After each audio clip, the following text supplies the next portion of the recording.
Welcome back. দেখুন, আজকে একটা নতুন রেসিপি করব পালং শাকের, একদম নতুন। দেখুন, আমরা ধুয়ে চিপে জলটা ছাড়িয়ে নিয়েছি একদম। দেখুন, পালং শাক এমনিও নরম হয়, আমরা একদম ধুয়ে নিয়েছি। ভালো করে কষলিয়ে নেব হাত দিয়ে। দেখুন, ধরে আর যেভাবে কাটা যায় আপনি সেভাবেই করে নিতে পারেন। একদম আমরা শাক করব পালং শাক, একদম ছোট ছোট করে আমরা কেটে নেব।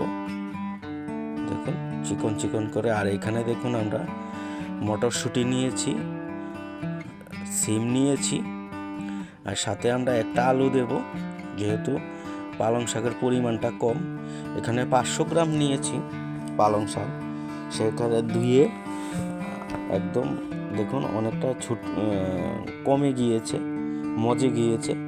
আর পালং শাক এমনিতেই নরম, তাই আমরা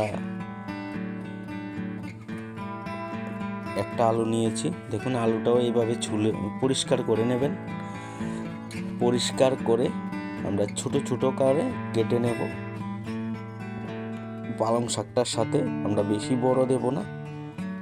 এই নতুন রেসিপিটা আপনারা একবার বানিয়ে দেখুন, খুব টেস্টি হয়ে থাকে, খুব মজাদার। আর শীতকালীন পালং শাক খাওয়াটা স্বাস্থ্যের পক্ষেও ভালো। আর এখানে দেখুন, আমরা পালং শাকের সাথে আমরা নারকেল কুড়া দিয়ে দেব। আর নারকেল দিয়ে রান্না করলে দুর্দান্ত হয়ে থাকে। দেখুন, আমরা আমাদের গাছের সিম পেরে নিয়েছি। এখানে 8 থেকে 10টা সিম নিয়েছি আমরা। সিমগুলিকেও ছোট ছোট করে আমরা কেটে নেব।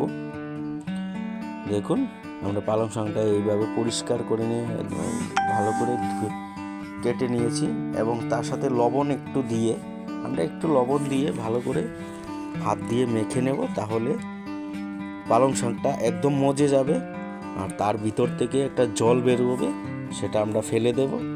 আর তখন রান্না করতেও খুব সুবিধা হয়, জলটা আর বেরো হবে না, রান্নাটাও খুব তাড়াতাড়ি হয়ে যায়। এই দেখুন কি পরিমাণ জল বেরিয়েছে সে পাতা থেকে। দেখুন, আমরা জলটা ফেলে দেব। আর পালং শাক শীতকালীন খাওয়াটা খুবই ভালো, স্বাস্থ্যের পক্ষেও ভালো, প্রচুর ভিটামিন থাকে। দেখুন, আমরা ভালো করে একদম এইভাবে চিপে আমরা নিয়ে নেব। দেখুন, অনেকখানি জল বেরিয়েছে। এই দেখুন, আমরা একবারে ভালো করে জলটা ছাড়িয়ে নিয়েছি। আর এখানে দেখুন, আমরা যেই সবজি সাথে দেব, কুড়ানো নারকেল, মটরশুঁটি, আলু। এখন আমরা তেলটা গরম করে নিচ্ছি। দেখুন, তেলটা গরম হলে তার মধ্যে হলুদ দেব, দিয়ে প্রথম আমরা যে আমরা কুচি করা আলু, মানে ছোট সাইজের যে আলুটা কেটে নিয়েছি, সেই আলুটা আগে ভেজে নেব একটু। দেখুন,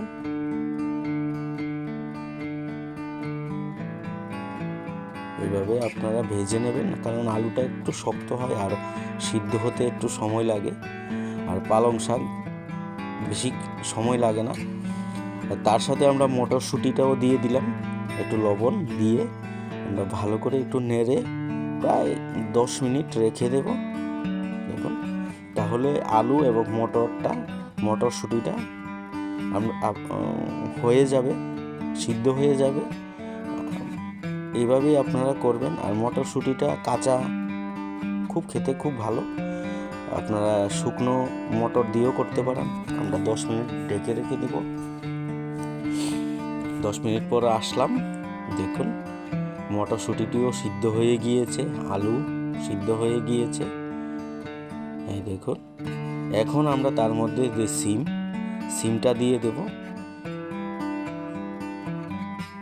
সিমটা দিয়ে আমরা প্রায় 5 থেকে 7 মিনিট আবার রেখে দেব। ভালো করে কষিয়ে আমরা নেব। কষিয়ে নেওয়ার পর 5 থেকে 7 মিনিট পর আমরা যে কুড়ানো নারকেল আস্তেও দিতে পারেন, কিন্তু কুড়ানো হলে খুব ভালো, খেতেও খুব টেস্টি হয়ে থাকে। এইভাবে আপনারা দেখুন এইভাবেই করবেন পালং শাক রান্নাটা। প্রথমে সবজিটা এইভাবে ভেজে নেবেন। প্রথম আমরা ভাজা হয়ে গিয়েছে, এখন আমরা যে জল ছাড়িয়ে নেওয়া যে পালং, সেই পালংটা আমরা সবজির সাথে ভালো করে মেশাবো। আর এইভাবে রান্নাটা আপনারা একবার বাড়িতে ট্রাই করে দেখুন। অনেকে অনেকভাবে রান্না করে, আমরা এইভাবে রান্না করেছি। দেখুন একবার এইভাবে রান্না করে, আর বানিয়ে আমার এখানে একটা কমেন্ট করবেন কীরকম হয়েছে। দেখুন আমরা প্রায় এখানে আমরা 5-7 মিনিট আমরা কষিয়ে নিয়েছি পালং শাকটা। দেখুন একদম জল বের হয়নি। আপনারা এইভাবে করতে পারেন, এইভাবে রান্না করলে খুব টেস্টি হয়ে থাকে। জলটা আগে ছাড়িয়ে নিলে খুব ভালো হয়। দেখুন আমরা পালং শাকটা একদম, দেখুন আলুও সিদ্ধ হয়ে গিয়েছে। দেখুন আমরা আর 1 মিনিট কষিয়ে নেব। যেহেতু চুলোর জালে আমরা করছি, আগুনের জালে, তা রান্নাটাও খুব সুবিধে হয় আর খেতেও খুব ভালো। কুকারও আপনারা গ্যাসেও রান্না করতে পারেন এইভাবে। দেখুন মোটামুটি হয়ে গিয়েছে। আমরা এখন নামিয়ে নেব। নামিয়ে আমরা সম্বার দেব। আমরা এখনো সম্বার দেইনি। এই দেখুন কালারটা কত সুন্দর এসেছে। আর এইভাবে একবার রান্না করে খেয়ে দেখুন, মজা পাবেন। রুটির সাথে বা গরম ভাতের সাথে একদম দুর্দান্ত পারফেক্ট এই পালং শাকের এই রেসিপিটা আপনারা বানিয়ে দেখবেন। দেখুন আমরা কড়াইতে তেল দিয়েছি এবং শুকনো লঙ্কা আমরা প্রথমে একটু ভেজে নেব। শুকনো লঙ্কাটা ভালো করে ভেজে নেব। কালো হলেই আমরা নামিয়ে নেব। দেখুন নামিয়ে নিলাম। নিয়ে যার জাল পরিমাণ অনুযায়ী শুকনো লঙ্কাটা দেবেন। এখন আমরা তার মধ্যে তেজপাতা এবং রসুন, আমরা যে রসুন খাই সেখানে 2-3 কোয়া রসুন আমরা দিয়ে দিলাম। দিয়ে ভালো করে তেলের মধ্যে একটু ভেজে নেব। আর যে কোনো শাক আপনার রসুন দিয়ে সম্বারটা দেওয়া ভালো, খেতেও খুব মজা টেস্টি হয়। দেখুন আমরা রসুনটা তেলের মধ্যে ভাজা হয়ে গিয়েছে। আমরা এখন পালং শাক আমরা দিয়ে দিলাম। দিয়ে আমরা ভালো করে একটু কষিয়ে নেব। তেলের মধ্যে কষিয়ে নেব। এই দেখুন আমরা কষিয়ে নিলাম। প্রায় মিনিট খানিক আমরা কষাবো। আর এখানে যে আমরা শুকনো মরিচ ভেজে রেখেছি সেটাকে আমরা ভালো করে হাত দিয়ে ভেঙে নেব। আমরা আস্থা দেব না, তাহলে ঝালটাও হবে।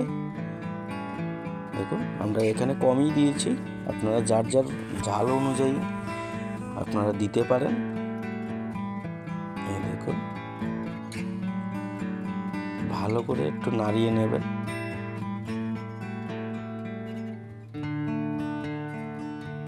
এইভাবে খেয়ে থাকে, এইভাবেই পালং শাকটা রান্না করলে স্বাদ হয়।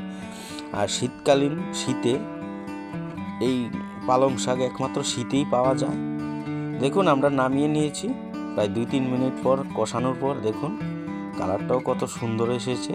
মটরশুঁটিগুলি একদম ভাজা হয়ে গিয়েছে। আর এইভাবেই আমার চ্যানেল দেখতে থাকবেন। আর নতুন ভিডিও দিয়ে থাকি। সবাইকে বলবো আমার চ্যানেল সাবস্ক্রাইব করার জন্য, দেখার জন্য। Bye bye, tata.